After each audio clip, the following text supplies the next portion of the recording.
Good evening বন্ধুরা, কে হলো দীপাবলি। সবাইকে দীপাবলির অনেক অনেক শুভেচ্ছা আর অনেক অনেক ভালোবাসা রইল।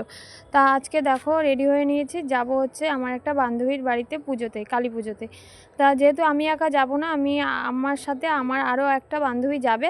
তা যাই হোক আমরা এক জায়গায় হয়ে আর কি যাব। আর এদিকে বাইরে বেরিয়ে দেখো প্রচুর বাড়িতে এত সুন্দর সাজিয়েছে টুনি লাইট দিয়ে, তবে মনে হচ্ছে কিন্তু কালী পুজো। তা যাই হোক কালী পুজো আসলেই কিন্তু চারিদিক আলোয় আলোয়। যাই হোক রাস্তায় যাচ্ছি আর দেখো সামনে যেতে যেতেই কিন্তু একটা প্যান্ডেল পড়ে, যেহেতু ঠাকুর আজকে কালী পুজো, সব প্যান্ডেলেই ঠাকুর কিন্তু নিয়ে চলে এসছে। তা যাই হোক যাওয়ার সময় দেখলাম ঠাকুরটাকে, খুবই ভালো লাগলো যে যেতে যেতেই ঠাকুরের মা কালীর দর্শন পেয়ে গেলাম।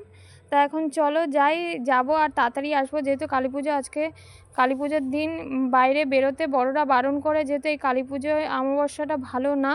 তা যার কারণে এখন আর সবাই আর কোথায়। যাই হোক যারা তাই তাড়াতাড়ি আমি বেরিয়েছিলাম। তা বেরিয়ে ভাবছি কাছাকাছি যেহেতু, ওর জন্য টোটোয় করে যাব। তা যাই হোক চলেও এসেছি, দেখো আমি আর আমার আরেকটা বান্ধবী, সেটা তোমাদের সাথে আর দেখানো হয়নি। তা যাই হোক এসে দেখছি পুজো কিন্তু শুরু হয়ে গেছে, যেহেতু অমাবস্যাটা তাড়াতাড়ি লেগেছিলো ওর জন্য। তা দেখো এখানে মোটামুটি ভালোই লোকজন চলে এসছে, যেহেতু পুজোটা শুরু হয়ে গেছে। তা আমরাও এসে বসে পড়েছি।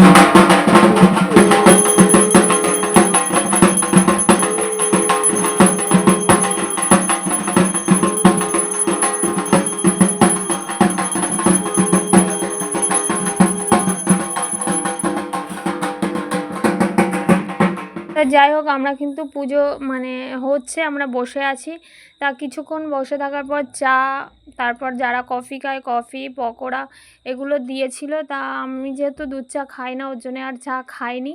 তা একটু বসার পর একটু পকোড়া খেয়েছিলাম। খাওয়ার খানিকক্ষণ পরে, যেহেতু পুজো সকাল সকাল শুরু হয়েছিল, ওর জন্য প্রায় 7টার আগে কিন্তু প্রায় অনেকটাই পুজো আর কি হয়েছিল। কালী পুজো একটু হতে সময় লাগে। তা দেখো এই যে এখন মায়ের চক্ষুদান হবে।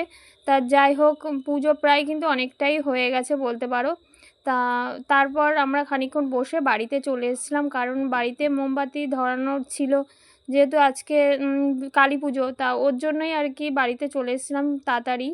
আসার পর তোমাদের দাদা আর কি মোমবাতি ধরিয়েছিল, মেয়ে আর তোমাদের দাদা মোমবাতি দিয়েছিল। তা যাই হোক আজকের ভিডিওটা এই অবধি। যদি ভালো লাগে অবশ্যই আমার চ্যানেলটাকে সাবস্ক্রাইব করে পাশে থাকবে।